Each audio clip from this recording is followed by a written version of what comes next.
Eu, antes de mais, gostaria de agradecer ao David pelo convite e a toda a organização, mas também um agradecimento especial para a Ângela por se ter juntado a este seminário e pela disponibilidade tão em cima da hora.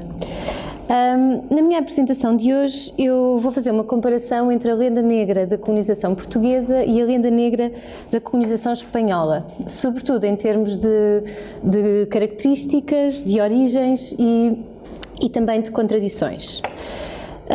Uma breve genealogia da expressão lenda negra. Para mim, a lenda negra é um conjunto, para mim, não só, um conjunto de imagens e visões negativas construídas por outros, mas frequentemente com origens internas. É um imaginário, um discurso que se foi desenvolvendo ao longo do tempo. A expressão foi conceptualizada por Julián Rodríguez em 1914, que não foi o seu criador, mas foi o seu principal disseminador, através do livro A Lenda Negra e a Verdade Histórica, contribuição para o estudo do conceito de Espanha na Europa. Foi apenas nos anos 80 que George Vilnius, curiosamente num trabalho dedicado a Louis Anca, um dos principais historiadores de Las Casas, e mais clássicos, claro, utilizou o termo lenda negra para estudar a decadência do Império Português na Ásia. Ambos os autores baseiam as suas análises em narrativas e imagens dos séculos XVI e XVII. A principal diferença entre os dois discursos, por assim dizer, é que a lenda negra da colonização espanhola está intimamente ligada à sua violência e aos efeitos dramáticos sobre as populações nativas americanas, ao passo que a lenda negra do Império Português, vinculada essencialmente à sua experiência asiática, está mais associada à corrupção e práticas de mau governo dos seus agentes coloniais. As narrativas e imagens do período colonial, no caso espanhol, invocaram recorrentemente a violência da Inquisição espanhola, o fanatismo católico dos seus governantes e dos seus agentes coloniais, a violência dos conquistadores espanhóis contra as populações nativas americanas, mas também contra os rivais europeus. No caso de Portugal, as narrativas e imagens que deram origem a esta espécie de lenda negra focaram sobretudo na corrupção generalizada dos principais oficiais da administração do Estado da Índia, na volatilidade do caráter dos portugueses, na apropriação ilícita de dinheiro, má gestão de recursos, venalidade na nomeação e atribuição de cargos e ofícios e no mau governo das autoridades coloniais, mas também na facilidade com que os portugueses se permitiam cair em tentações, não só em termos de dinheiro, mas também em tentações mais mundanas, como fosse nomeadamente as suas práticas de nativização, indianização e também a sua preguiça, muito frequentemente apontada. Ou seja, a lenda negra da colonização portuguesa na Ásia está intimamente relacionada com uma decadência política, mas também moral. Assim, a pergunta que me proponho responder é muito simples. Por que é que são as duas lendas negras ibéricas tão diferentes? Para responder a esta questão, julgo que temos que ter em conta três conjuntos de explicações. Em primeiro lugar, as diferenças entre os modelos de colonização português e espanhol e os contactos e interações resultantes com as populações nativas e as sociedades coloniais. Em segundo lugar, as próprias narrativas seiscentistas e setecentistas que estão na origem destes discursos, os contextos da sua produção e as apropriações tardias por parte da historiografia. Por último, o próprio equilíbrio de poder na Europa moderna, com todas as suas rivalidades interimperiais que se manifestavam em todo o globo. Vou desenvolver muito brevemente cada um destes pontos, mas com a ressalva de que uma parte desta investigação ainda está em curso. Primeiro ponto, os modelos de colonização ibéricos. Neste mapa temos os territórios dos dois impérios ibéricos na transição do século XVI para o XVII. Está mais ou menos consolidada a diferença entre os dois modelos, o modelo preferencialmente territorial do Império Espanhol, em oposição à natureza essencialmente marítima do Império Português. E claro, não obstante as exceções e os desenvolvimentos históricos mais tardios. Os dois modelos não podem ser dissociados, penso eu, das condições que cada um dos empreendimentos ultramarinos encontrou à partida, na origem, ou seja, os recursos humanos e logísticos disponíveis a cada uma das coroas, e à chegada, as condições ambientais, a organização das sociedades e comunidades nativas e os próprios recursos locais. Assim, o modelo espanhol caracterizou-se pela ocupação em larga escala do território, pela utilização de mão de obra nativa e pela escravização destas populações, com o fim de tirar partido dos recursos locais, nomeadamente os minerais. E também pela incapacidade de defesa destas populações e pela sua dizimação por força da guerra ou dos efeitos ecológicos. O modelo português na Ásia, em contrapartida, caracterizou-se pela ocupação de vários entrepostos marítimos estratégicos no Oceano Índico e no Sueste Asiático, com o objetivo de controlar, através de impostos ou monopólios sobre determinados produtos ou rotas, o comércio marítimo euroasiático e intraasiático. Devido às limitações demográficas, os portugueses não procuraram, pelo menos inicialmente, o controle e a ocupação de territórios em larga escala, estando a sua presença em territórios como Goa, Hormuz ou Japão, só para dar alguns exemplos, muito dependentes da manutenção das relações com os poderes e forças locais, que eram muitas vezes mais bem organizados e mais fortes do ponto de vista militar, em comparação com as populações nativas americanas, bem entendido. Um modelo de natureza essencialmente territorial, como era o espanhol, implicava automaticamente uma maior intensidade no confronto e na violência em relação a populações nativas. No caso português, apesar das primeiras demonstrações de violência à chegada, cedo se tornou evidente que a presença portuguesa nestes territórios dependeria necessariamente da negociação com os poderes locais. Na Ásia, os portugueses nunca tiveram recursos suficientes para uma colonização massiva. A ocupação destes núcleos territoriais, mais ou menos circunscritos, permitiu o desenvolvimento de pequenas sociedades coloniais, onde a distância da metrópole, especialmente no caso da Índia, e independentemente do Estado da Índia estar, claro, subordinado à autoridade da coroa, era suficientemente grande para que as autoridades e agentes coloniais mantivessem uma autonomia relativa e se deixassem regular por um conjunto de dinâmicas de mau governo, venalidade e corrupção, que não eram de resto estranhas à experiência colonial espanhola, da mesma forma que a violência não foi estranha à experiência colonial portuguesa. Segundo ponto, a origem destes discursos.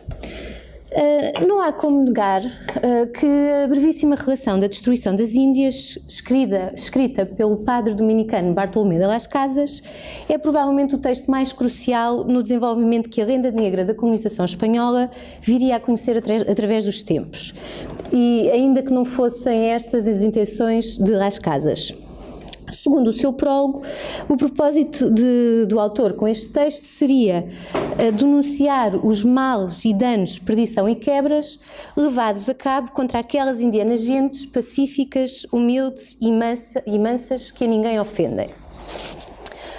O famoso texto de Las Casas encontrou o seu equivalente visual nas gravuras de Théodore de Bry, que começaram a ser publicadas a partir da última década do século XVI, e que foram utilizadas na tradução alemã do texto de Las Casas em 1597 e na tradução inglesa também em 1656, além de em muitas outras.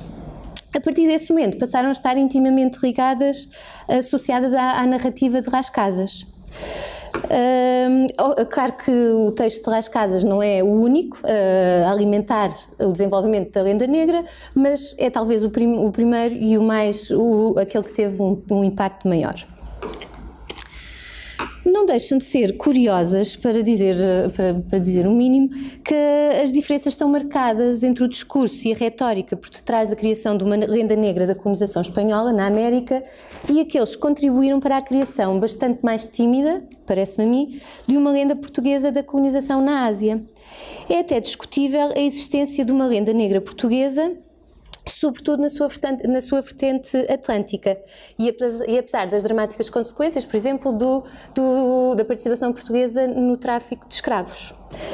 Em relação à Ásia, Vou dar apenas um ou outro exemplo de autores e textos portugueses, que já são, aliás, muito bem conhecidos, que contribuíram para esta construção gradual de um discurso de corrupção e decadência.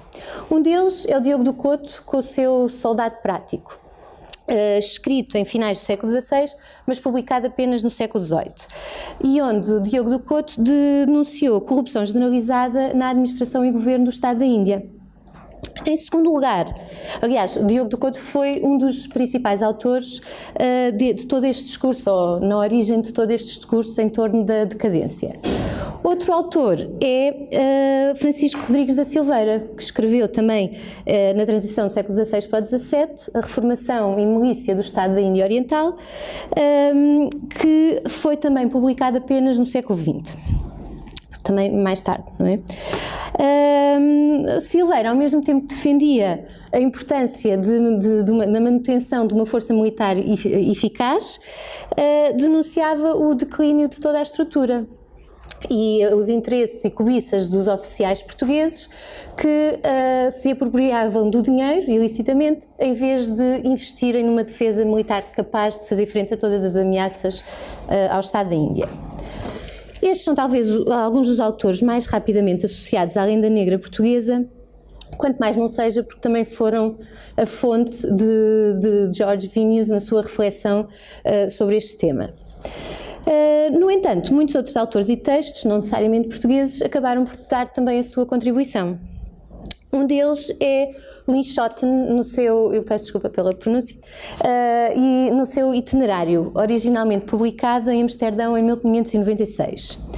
O viajante holandês observou a facilidade com que os portugueses na Índia se deixavam influenciar, leia-se nativizar, por costumes locais. De acordo com ele, terá sido esta aculturação, com todos os vícios inerentes, a explicar a decadência dos portugueses na Índia. Dizia, por exemplo, que os portugueses e os mestiços na Índia nunca trabalhavam e se o faziam era muito pouco e raramente, e que todos estes maus costumes tinham herdado dos gentios, acostumando-se aos modos indianos muito rapidamente. A Ângela tratou deste exemplo em maior detalhe num texto precisamente sobre a lenda negra e a indianização dos portugueses. O segundo exemplo é o de Jean Moquet, nas suas Viagens em África, Ásia, Índias Orientais e Ocidentais, publicado originalmente em 1617 em Paris.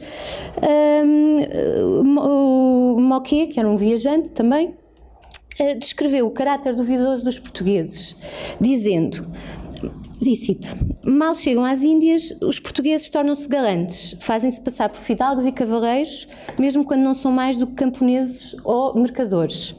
Eles próprios contam a história de um deles, um tal de Fernando, que era guardador de porcos em Portugal, que ao chegar às Índias acrescentou 3 letras ao seu nome, tornando-se então Dom Fernando. Dizia também que os vice-reis portugueses estavam menos interessados na guerra do que em encher os seus próprios cofres, durante os 3 anos que comumente fazem com que ganhem cerca de, ou mais de 600 mil cruzados, particularmente aqueles que cruelmente tiranizam os pobres. No entanto, nestas diferenças evidentes entre os dois tipos de discurso, há também várias omissões e contradições. Ou seja, questionar a existência ou não de uma lenda negra da colonização portuguesa não é o mesmo, claro, do que defender que o seu processo não foi caracterizado pela violência ou que não teve consequências dramáticas sobre populações nativas ou sociedades coloniais. Não é sequer o mesmo do que argumentar que não existiram textos ou imagens a denunciar esta violência. Veja-se o exemplo do que está aqui na imagem, de Charles Gabriel Delon e da sua Relação da Inquisição de Goa, publicada em Paris em 1687, e onde denunciou os métodos do Tribunal da Inquisição em Goa depois de os ter experienciado ele próprio. Outro bom exemplo é a experiência do projeto que ficou conhecido na correspondência entre Madrid, Valladolid, Lisboa, Goa e Colombo como a conquista do Serrão, levada a cabo entre finais do século XVI e meados do século XVII. Uma personagem particularmente perversa de todo este processo foi Dom Jerónimo de Azevedo, capitão-geral da conquista do Serrão entre 1594 e 1612 e vice-rei da Índia entre 1612 e 1617. A violência das suas ações militares e ordens em ambos os cargos é bem visível na correspondência trocada entre Goa e Colombo. E este é só um dos exemplos do regimento que ele passa a Manuel de Mascarenhas de Homem, recém-nomeado capitão-geral do Ceilão, onde sugere que quem quer que fosse que levantasse a voz contra portugueses, que fosse morto pela calada da noite, porque ele próprio o tinha feito muitas vezes enquanto capitão daquela ilha. As atrocidades cometidas pelos portugueses no Ceilão foram também descritas no manuscrito de Fernão de Queiroz em 1680, na conquista temporal e espiritual do Ceilão. À semelhança do Soldado Prático e de Diogo do Couto e da Reformação de Francisco Rodrigues da Silveira, a obra, que hoje é bem conhecida pelos historiadores do Estado da Índia, também nunca foi publicada na altura e só o foi no século XX. A maior interrogação que me surge em relação ao Ceilão é porque é que estas descrições narrativas e testemunhos não foram apropriados por um discurso de renda negra da mesma forma que aqueles que se referiram à experiência espanhola.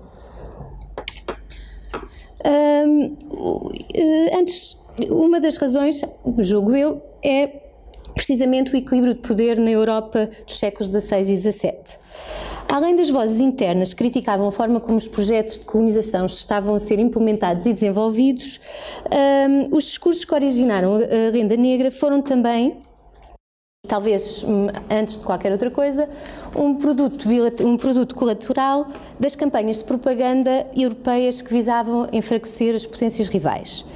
Nos séculos XVI e XVII, ainda que Portugal fosse reconhecido como uma potência ultramarina e um rival no mundo ultramarino, não era uma ameaça propriamente na Europa e não ameaçava da mesma forma Espanha, Inglaterra, Províncias Unidas dentro das fronteiras continentais europeias. Espanha, com toda a sua força militar e naval, os seus territórios em Itália, na Flandres, etc., era a inimiga por excelência. Então, com o objetivo de consolidar, disseminar e generalizar um sentimento anticastelhano, traduziram-se muitas vezes em várias línguas a obra A Brevíssima Relação de Las Casas, depois de ter sido publicada inicialmente em Sevilha em 1552. Esta é só uma amostra de algumas das traduções, cujas datas coincidem frequentemente com momentos de conflito entre a Espanha e as respectivas potências. E, por exemplo, não está aqui, mas em 1646 foi publicada em Barcelona. Se estas traduções explicam a ampla disseminação de uma lenda negra da colonização espanhola, a ausência da disseminação dos textos portugueses poderá explicar o diferente percurso seguido pela lenda negra portuguesa. As narrativas dos autores como Diogo do Couto, Fernão de Queiroz, Francisco Rodrigues da Silveira não foram publicados quando escritos, muito menos, claro, traduzidos. Isto terá que ver, imagino eu, com a própria cultura escrita portuguesa, com o teor explicitamente crítico destes textos, mas também com os próprios mecanismos internos de censura. Eu, de qualquer maneira, ainda não cheguei ao ponto de conseguir desenvolver muito mais este aspecto. O que de facto encontramos são traduções de textos como o de Rinschoten, que dissemina a tal imagem negativa sobre os portugueses, mais virada para nativização, corrupção, etc. E outra das exceções é o texto de Gabriel Delon, da Inquisição de Goa, que foca mais a questão da violência e que chega a ser traduzido para inglês um ano depois de ter sido publicado primeiro em Paris. Só que nunca teve a mesma dimensão que o texto de Las Casas. Vou passar agora para as conclusões, muito brevemente, tenho 2 minutinhos. Apesar de todas as diferenças, os dois discursos das lendas ibéricas têm algumas características em comum. Parte das narrativas tem uma origem interna. Bartolomé de Las Casas, Diogo do Couto, Fernão de Queiroz, todos eles criticavam a forma como o projeto de colonização estava a ser implementado e desenvolvido, não o projeto de colonização em si e muito menos a coroa que serviam. A crítica deles focava mais também os aspectos locais e as dinâmicas locais destes próprios processos. As dinâmicas dos locais, no seu entender, eram a principal ameaça ao projeto colonial em si. A consolidação dos dois discursos nas diferentes vertentes seguidas em relação a Portugal e Castela deveu-se parcialmente à sua recepção e apropriação posteriores, incluindo as da historiografia, de que falará a Ângela em seguida. No caso espanhol, esta apropriação cristalizou a ideia da violência, no caso português, cimentou a ideia de uma decadência moral e política. Estas diferenças explicam-se, no meu entender, em primeiro lugar pelos próprios modelos de colonização ibéricos e os contactos resultantes com as populações nativas, mas também pelos papéis distintos desempenhados, quer por Portugal, quer por Espanha, na Europa dos séculos XVI e XVII. Eu acho que há outras explicações que devem ser exploradas, e eu ainda não tive tempo, e uma delas é a forma, num plano mais discursivo e textual, ver até que ponto é que Castela tinha preocupações maiores com as reflexões teológicas sobre a legitimidade da colonização. Um bocadinho nesse sentido, os trabalhos recentes de Pedro Calafate tenta comparar as escolas de pensamento ibéricas para além de Salamanca, juntando na análise a Universidade de Évora e de Coimbra. Por outro lado, o Atlântico português também deve ser incluído nesta análise, coisa que ainda não fiz, até porque recentemente li um texto que o Pedro recomendou, e acho que a Ângela também, porque falou nisso, do José da Silva Horta, sobre as imagens de Théodore de Bry e a colonização portuguesa. E é engraçado ver que no Brasil, no Atlântico de forma geral, as imagens que surgiam dos portugueses representavam-nos como o elo mais fraco, não só perante holandeses e ingleses, mas também inclusivamente perante as próprias populações nativas brasileiras.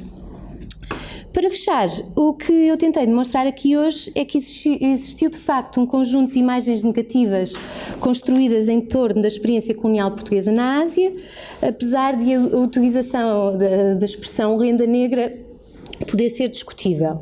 Por outro lado, quis também sublinhar as contradições e omissões destes dois discursos, porque não podemos imaginar a construção de um Império Espanhol sem todas as dinâmicas de corrupção e mau governo, da mesma forma que não podemos imaginar a construção de um Império Português que não tenha sido construído pela força e pela violência. Muito obrigada.